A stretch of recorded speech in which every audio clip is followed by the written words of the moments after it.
你吃了一辈子鳗鱼饭，却不知道这条鱼根本不应该存在。全世界没有任何人亲眼见过鳗鱼繁殖，没有一台摄像机拍到过，没有一个科学家能解释。更离谱的是，你把一条鳗鱼切开，里面找不到任何生殖器官。当年弗洛伊德亲手解剖了400多条，结果一条都没找到，气得直接转行去研究心理学。这条鱼到底有多离谱，能把一个天才逼到换专业？2000多年过去了，这个谜人类依然没有解开。被这条鱼击败的弗洛伊德不是第一个，早在2000多年前，古希腊的亚里士多德也干过一模一样的事儿。他把鳗鱼翻来覆去解剖了个遍，结果跟弗洛伊德一样，什么都没找到。最后他给出的结论是，鳗鱼是从淤泥里自己冒出来的。这个答案统治了西方世界1800年，没有一个人能推翻。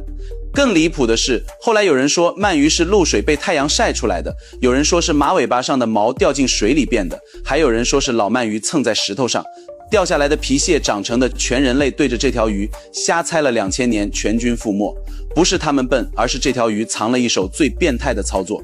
它的生殖器官平时压根就不存在，你随手抓一条鳗鱼切开，里面干干净净，找不到一丁点繁殖的痕迹，因为那些器官只会在它生命的最后阶段才突然长出来。换句话说，弗洛伊德对着400多条鱼忙活了好几个星期，他在找的是一个还根本没发育出来的东西。他不是没本事，是这条鱼压根没打算让他看见。而鳗鱼的怪还远不止这一点，它刚出生的时候根本没有性别。一条小鳗鱼最后是公是母不是天生写好的，是它长大的环境替它决定的。水里同类太多，抢食太凶，它就倾向于变成雄性；水域空旷，食物管够，它就发育成雌性。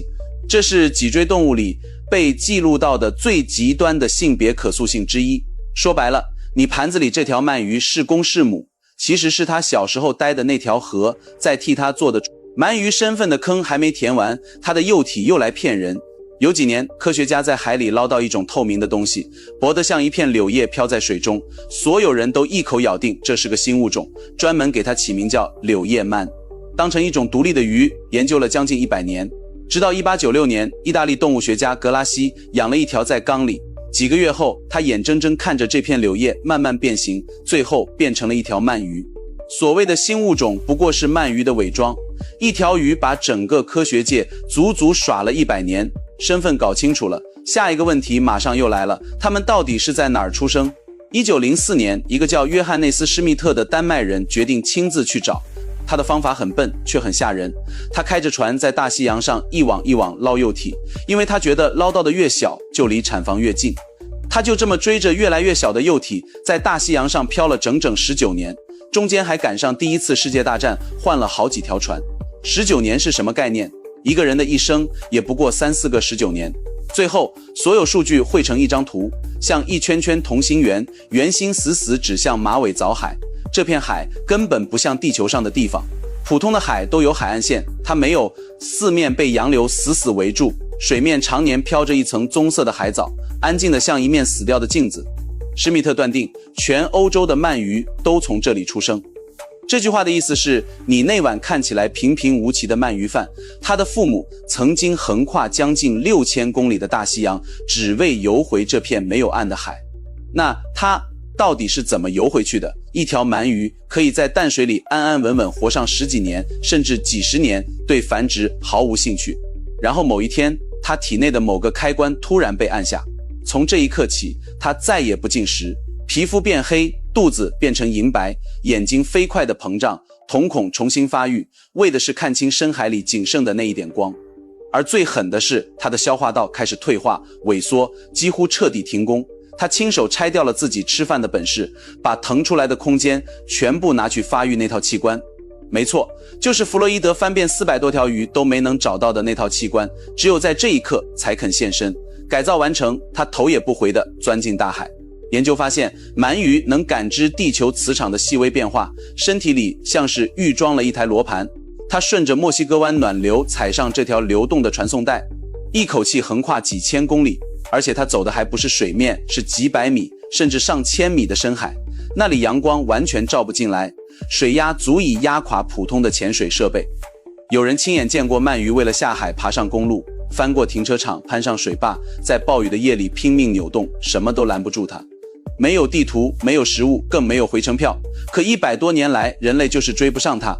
卫星声呐，深海潜水器一进深海就通通跟丢了信号。直到2022年，一支团队在亚速尔群岛给26条雌性鳗鱼装上卫星标签，然后放回大海。最后23个标签传回了数据，其中6条成功抵达了马尾藻海。这是人类历史上第一次亲眼确认成年鳗鱼真的回到了它的出生地。然后所有信号在那片海域里陆续消失。我们好不容易追到了门口，那扇门却在我们眼前关上了。因为直到今天，还有一个画面，人类从来没有亲眼看到过一条鳗鱼产卵。没有照片，没有录像，就连那极少数在野外被捞起来的鳗鱼卵，也都是靠仪器、靠基因检测才认出来的。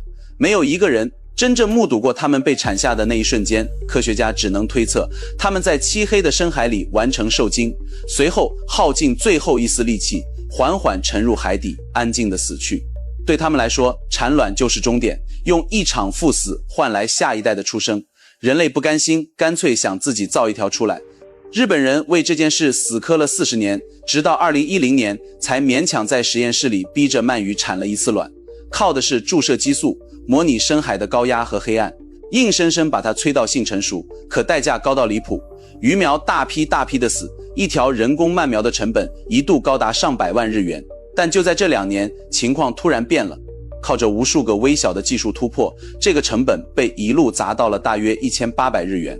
而就在今年5月底，日本第一次把全程人工养殖的鳗鱼摆上了货架开卖。人类折腾了几千年，总算亲手造出了一条鳗鱼。可你先别高兴太早，这点产量薄得可怜，价格还是野生苗的3到4倍。你今天吃进嘴里的鳗鱼，90%依然来自野外捕捞的幼苗。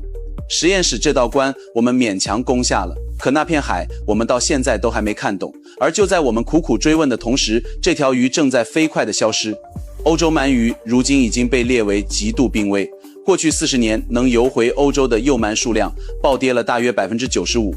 蓝河的大坝被污染的河水过度的捕捞，连暖流的路线都在悄悄改变。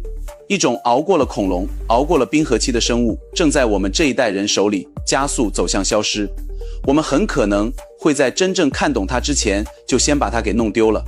这条滑溜溜的鱼在地球上已经活了几千万年，它见过恐龙，见过冰川，见过人类从爬行到站起来，见过文明一点一点从泥土里长出来。可2000年过去了，砸进去数以亿计的科研经费，派出过船队，放上过卫星，甚至把一个未来的心理学大师逼得改了行，我们依然没能亲眼看他出生哪怕一次。有人说，宇宙最深的秘密藏在遥远的星辰之间，可有时候我倒觉得，这世界上最深的谜就静静地躺在你的盘子里，等着你重新看它一眼。你以为最熟悉的东西，也许从来就没被你真正看见过。